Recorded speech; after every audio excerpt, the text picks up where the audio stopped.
我是13岁就教阮老爸学拍铁，今年搁一档就拍60，一架子60档，我今年72岁。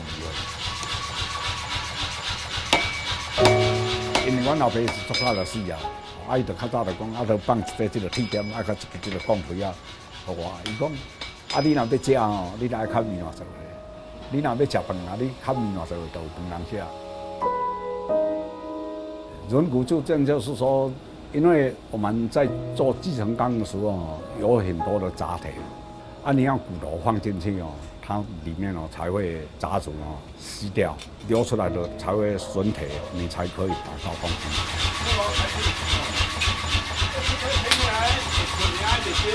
人家要纯银用的、稻炭用的，那一支宝剑打好以后，它上面会比较有梁，所以有一般的人他就来给你订的时候，他就特别给你交代说，我要放轮毂进去，是这样。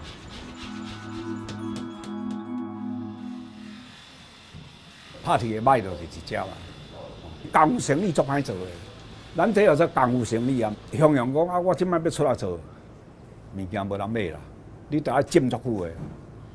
我是浸一世人较有今仔日呢，少年是卖命啊。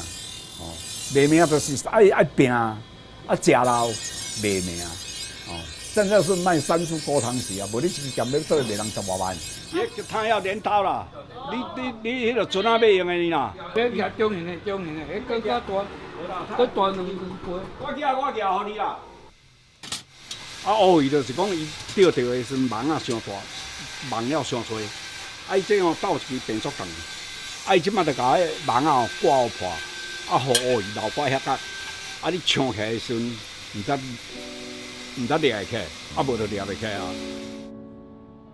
我们每一个乡村一定要打铁车，就规抓拢拍铁的就对啦。你讲拍铁的较无人做的原因，就是讲老的已经老去，就老啊，少年就无人要学。若像我一间就做我就无人通接啦。囝仔无要做，就自然伊就关掉啊。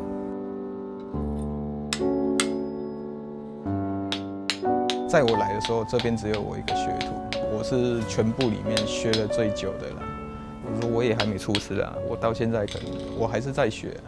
刚开始下去做的时候，我看师傅在做很简单，对自己下去做的时候，原来说每一样东西它都有它困难的地方。师傅才会常常会面说一句话，就是说功夫啦，功夫不是用说的就会啦，功夫要下去练的。功夫如果用看的、用说的就会，那个就不叫做功夫。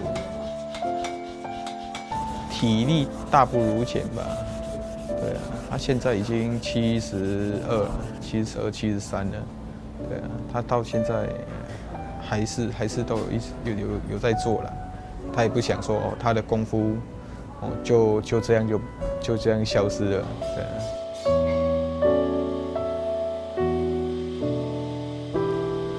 后面重一点嘛，前面太轻嘛，你感觉是这样吗？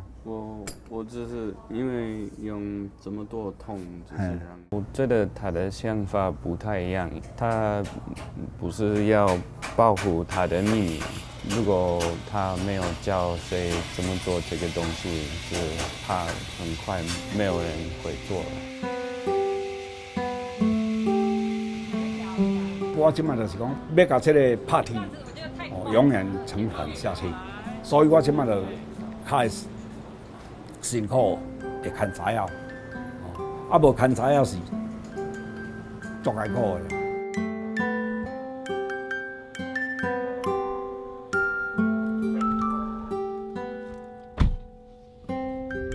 会早时啊3点半，较早迄阵我即摆较晚，较早拍铁拢足早就闭个。我较早交阮老爸咧做迄阵，拢2、3点就闭个。